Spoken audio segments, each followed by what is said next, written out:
a primeira vez de todas que eu li o texto, não li a pensar como é que eu ia passar para a peça. Li da mesma perspectiva que as outras pessoas leem como narrativa, que é pegas num texto e deixas-te absorver pela história, normalmente. Eu deixei-me absorver pela história, porque é muito fácil de se envolver. Conta-nos numa narrativa a história de uma rapariga que é sempre apresentado na primeira pessoa e na dimensão dos pensamentos da primeira pessoa. Eu penso desta forma, eu vou agir desta forma. Portanto, quando eu li, foi impossível pensar como é que eu vou transformar isto numa peça de teatro. Li como leio outra narrativa, um texto normal. Depois, a dificuldade de passar isto para peça de teatro foi porque, de uma maneira ou de outra, já se tem mais ou menos uma ideia do que é que se quer quando se lê um texto destes. Um texto que está marcado, um texto que é muito forte, pronto. É só pegar no ponto fundamental, é só perceber do que é o texto fala, qual é que é a principal temática e depois, e eu penso que é a maneira que se deve depois de abordar qualquer texto, seja ele narrativo ou dramático, teatral ou não, é assim que se determina qual é que é o tema do texto, o norte está determinado e a encenação, a representação, a cenografia, o desenho de luz, o movimento tem de estar todo de acordo com esse norte, que é o tema. Só assim é que dá para fazer. E foi essa a maneira que eu consegui passar de um texto narrativo para um texto dramático. Eu sou professor delas na ACT, é onde elas ainda estão a terminar o curso, eu sou professor de voz lá, e quando elas chegaram ao pé de mim com a ideia de fazer o texto, eu pensava que estavam a brincar comigo, porque eu nunca tinha encenado e perguntei-lhes, eu lembro-me de lhes ter perguntado o que é que lhes tinha levado a me darem um texto para eu encenar, sendo que elas nunca tinham visto nada remotamente parecido com uma encenação da minha parte. Já me tinham visto a dirigir atores, que é um bocado aquilo que eu faço. Dirijo do ponto de vista do texto, a maneira como é que o texto deve ser dito, as inflexões, as intenções, marcar muito bem essa parte de direção de atores. Mas agora, criar uma obra teatral, eu nunca tinha feito. Portanto, eu achava que elas estavam a gozar. Eu encarei como um desafio a pensar, eu não vou fazer nada obrigado. Eu vou ler, e vou ler mais do que uma vez, e depois vou pensar, se de facto me tocar de alguma maneira, e se eu tiver alguma coisa para dizer, que eu acho que para mim é fundamental, então, sim, vou fazer. De outra maneira, eu não tenho problemas nenhums em dizer-lhes, olhem, desculpem, mas não vou fazer. Claro que fiquei comovido por elas me terem pedido um favor, e eu vi no olhar delas o entusiasmo em querer. Nós queremos mesmo fazer este texto. Temos a dificuldade, somos três, este texto é para uma pessoa, arranja maneira de transformar isto para as três. E depois eu li o texto e reli, e a primeira vez que eu li, ainda a pensar nelas, não estava com a ideia de. Não estava ainda convencido que era capaz de o fazer. Lá está, porque eu nunca tinha encenado. E eu acho sempre que a encenação é determinante para se o espetáculo corre bem ou se corre mal. Então eu tinha muito medo. E o meu medo estava a paralisar-me, estava a balançar entre o sou capaz de fazer porque já faço teatro como ator há muito tempo e já vi muitas peças. Essa é a parte que me entusiasmava, eu também gostava de ensinar um dia. E a outra é, ainda sou muito novo, se calhar demasiado novo para ter uma voz ou para ter uma visão sobre o que for. Como é que eu acabei por fazer a coisa? Foi um salto de fé, foi pensar assim, há de correr bem.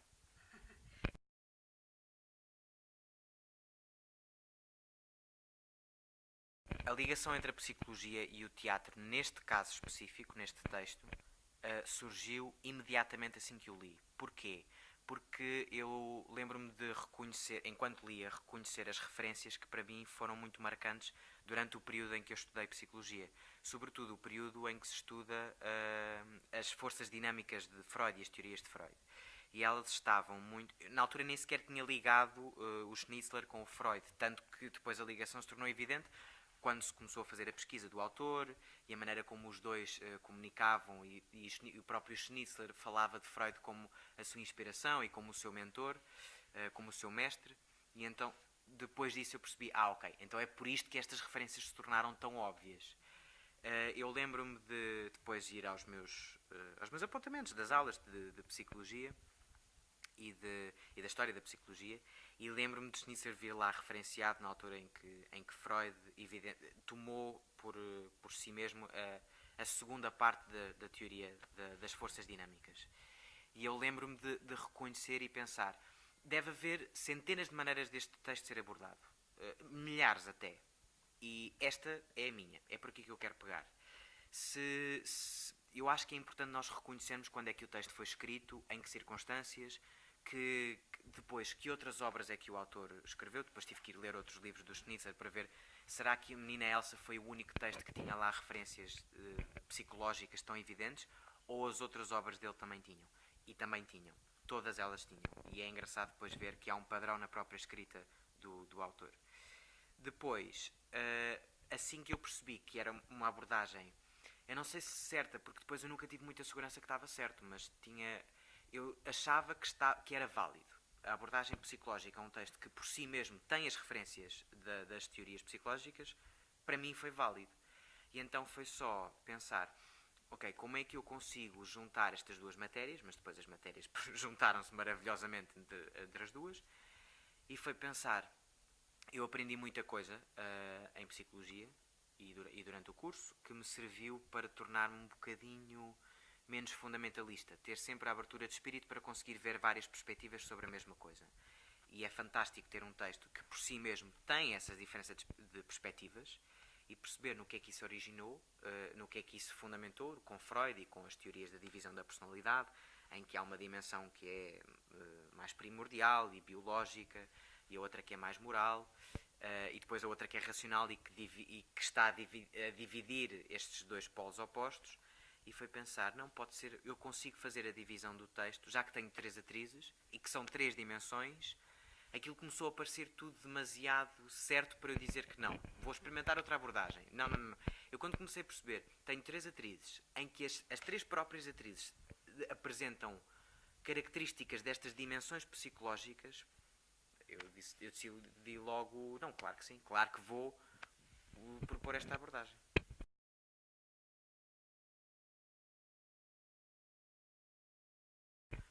Na altura, a pergunta que eu fiz às atrizes, depois de ter aceito o projeto e dizer sim, vou encenar, foi: porquê é que vocês querem fazer este texto agora?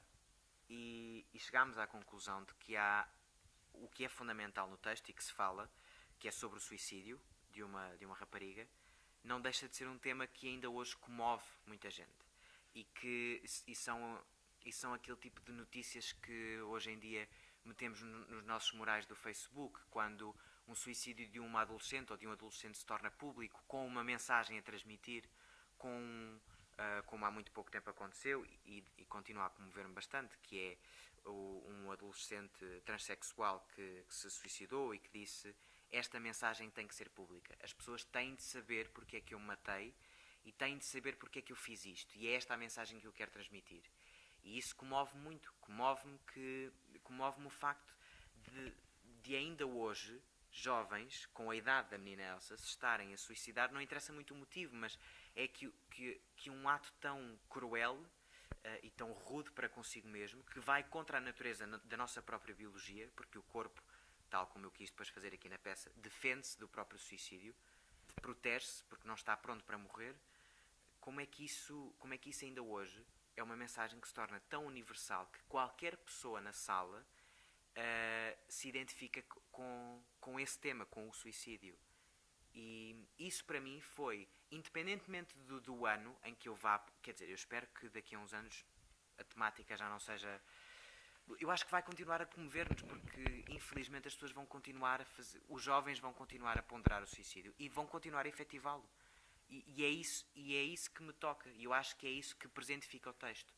As pessoas que têm vindo ver o espetáculo e as pessoas que certamente vão ver identificam-se com a universalidade do tema, que é a dado ponto na nossa vida, independentemente de quando ou por que motivo foi, nós já contemplámos o suicídio como uma solução de um problema qualquer. Já pensámos, se eu agora morresse acabava-se tudo. Se eu agora acabasse com a minha vida, deixava de chorar, deixava de ter problemas, acabava-se tudo. Pronto. E muitas das vezes é o único fim possível que nós contemplamos, é precisamente o suicídio. E eu acho que na Lisboa de hoje, e com os jovens que nós temos hoje, com atitudes tão extremistas, que é tudo tão fatalista, que é tudo o fim do mundo, é tudo extremista, não deixou de haver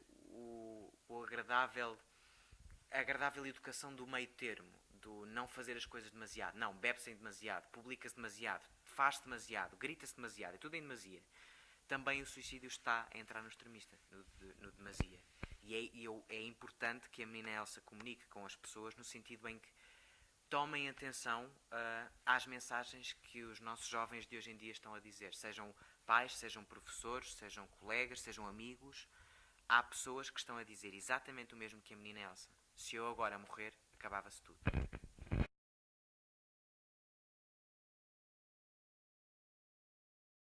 Foi definitivamente o tema suicídio que me orientou e nos momentos de dúvida, nos momentos em que eu quero mostrar muita coisa, ou quero fazer muita coisa às vezes por capricho, não é? Porque é a primeira extensão e quero dar os trunfos todos.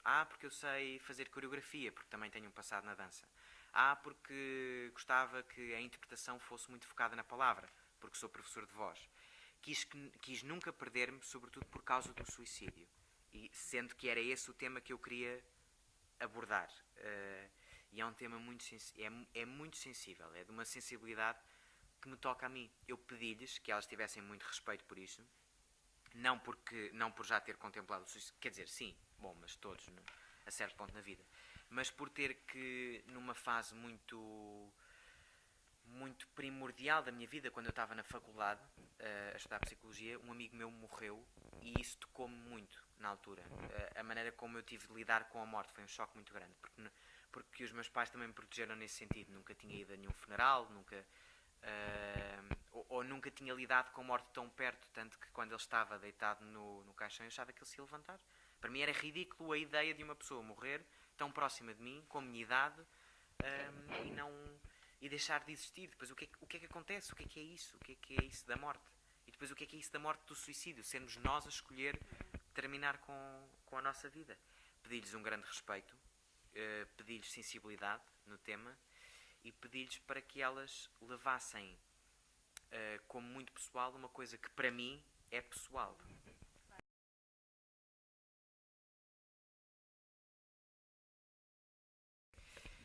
Não vai atingir tanta gente. Ou melhor, não vai ser aquela mensagem que eu gostava que fosse grande. Mas eu acho que no que é de simples tem a sua grandeza. Que é, eu gostava que nós tomássemos, que tivéssemos de facto a tomar atenção a esta temática. E que, como outras, muitas mais que eu gostava de falar. E que não se fala em voz alta porque não é correto falar. Mas o suicídio é uma delas. Nós não falamos disso porque não fica bem, ou porque é muito sensível, ou então não se diz, ainda é uma coisa que nos incomoda. E eu decidi, se calhar é uma coisa um bocado sádica, mas eu decidi homenagear, não sei se os que perderam a vida, ou os que decidiram perder a vida, por causa de problemáticas como esta, sejam sociais, sejam financeiras, seja o que for. Mas decidi chamar a atenção para os que ainda cá estão e para os que ainda podem fazer alguma coisa em relação a isso, porque isto é um pau de dois bicos, isto é uma reviravolta, que é o plot twist da coisa, que é os que se suicidam e querem dar uma mensagem não veem o produto da sua mensagem, porque já se suicidaram, porque estão mortos, porque não podem ver as repercussões daquilo que eles queriam dizer. O que é uma pena, porque de certeza que provocaram um efeito entendido. Mas é uma pena não poderem ver. Eu gostava que ao tocar no tema do suicídio conseguisse ver a repercussão disso. Conseguisse ver o efeito que isso tem nas pessoas, que de facto ficam alertadas para uma sensibilidade, que é nós podemos fazer alguma coisa antes dos nossos amigos, dos nossos pais, dos nossos filhos, dos nossos colegas, dos nossos alunos se suicidarem.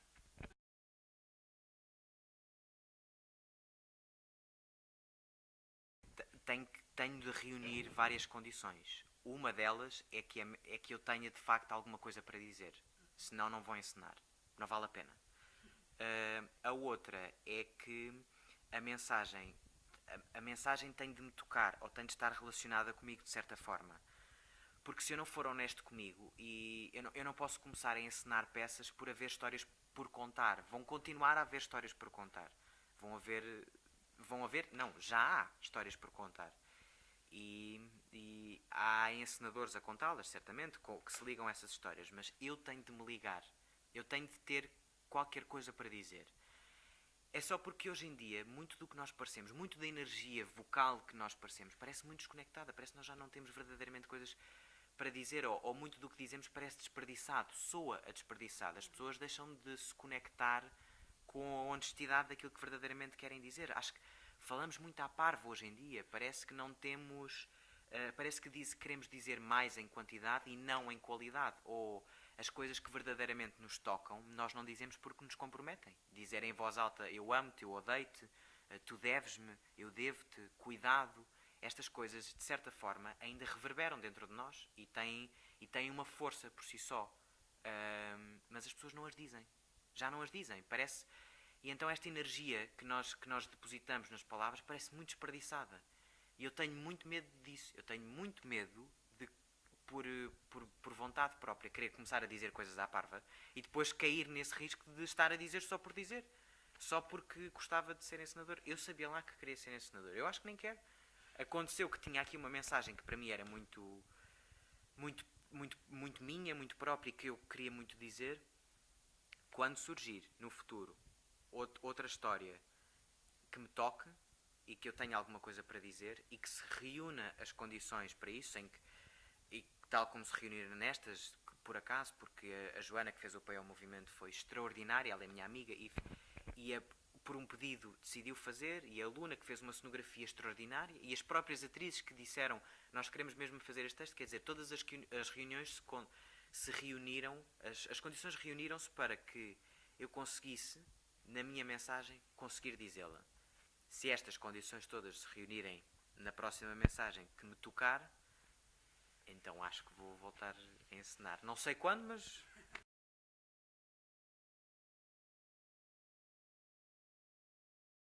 Acho que um encenador precisa, para encenar, de se lembrar o que é ser ator. Mesmo que não tenha sido ator por si. É como um professor. Um bom professor precisa de se lembrar do que é ter sido aluno. É como um bom médico saber o que é ser paciente. É como um bom dentista saber o que é estar na cadeira a ser esburacado. Tem que haver uma sensibilidade para nos colocarmos do outro lado, na perspectiva. Eu tentei, eu não sei se consegui, mas acho que consegui ter sensibilidade para perceber sempre as limitações delas e perceber que há certas coisas que eu gostava de fazer, mas que não encaixa nelas. E depois, como encenador, ter uma posição mais de encenador influenciador e não encenador marcador. Do vai para ali, para a esquerda, da esquerda para a direita. Quer dizer, às tantas eu depois tive de dizer isto, mas depois perguntei-lhes porquê é que foram. E elas respondiam, porque tu mandaste. Está bem, mas isso não é suficiente. Tens de preencher esta minha marcação. Tens de criar. E então acho que as provoquei nesse sentido. Mas só tive sensibilidade de as provocar na criatividade porque há muito pouco tempo estive daquele lado. E isto ajudou-me a perceber que nós, agora estou-me a incluir num grupo de encenadores que é um disparate, porque é impossível estar na mesma categoria, mas é mesmo impossível. Mas agora, na perspectiva de encenador, percebo que o que nós queremos dos atores são pessoas que criem muito, que criem e que nos tragam propostas, porque de uma maneira muito passiva perde-se o foco criativo e perde-se a produtividade dos ensaios, que é eu tenho que vir com propostas e elas têm que as cumprir. Mas para cumprir, quer dizer, os atores acabam por se tornar funcionários públicos, não é? Que vão ali de X horas a X horas, cumprem as suas funções e depois vão para casa. E não tem que haver qualquer coisa que nos distingue da outra massa trabalhadora. E então, eu acho que só consegui fazer este papel de encenador criativo, não é? Com elas e englobar nos outros processos, tanto da cenografia, como depois do movimento, como da parte mesmo de dizer texto, porque já estou próximo delas como professor, não é? E isso dá-me uma certa vantagem, e estou muito próximo do trabalho de ator, porque é uma coisa que ainda hoje faço. E acho que isso dá-me um certo balanço que eu, durante o período dos ensaios em que eu estou a dizer, em que eu estou frustrado por algum motivo e começo aos gritos a dizer não, vai para ali porque eu já tinha dito, já tinha corrigido 50 vezes. Penso, há ensinadores que já me tinham dito isto e eu não fiquei muito contente da maneira como eles tinham falado, portanto eu tenho de mudar aqui muito rapidamente a maneira como vou falar, se eu quiser alguma coisa destas atrizes. E então eu tinha rapidamente que mudar.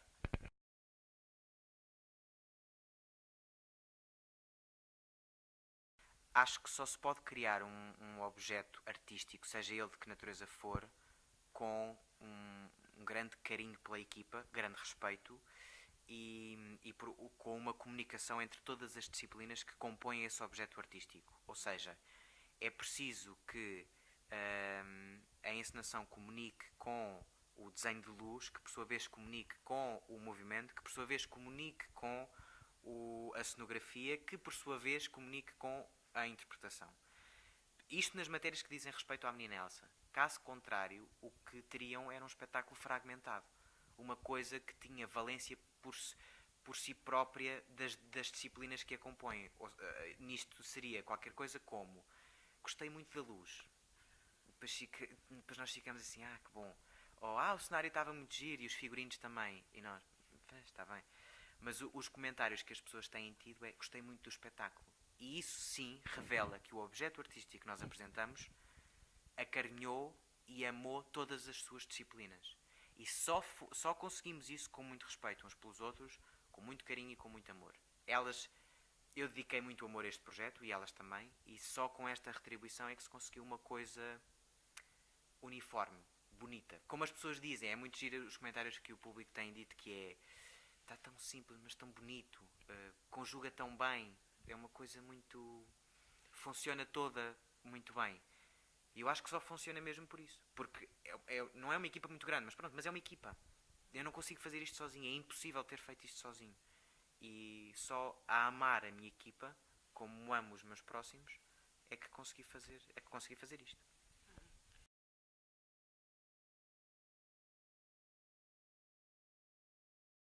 Depois de estarmos no Turim, a menina Elsa volta à Comuna Teatro de Pesquisa de 25 de Fevereiro a 1 de Março e gostava de contar com a vossa presença lá.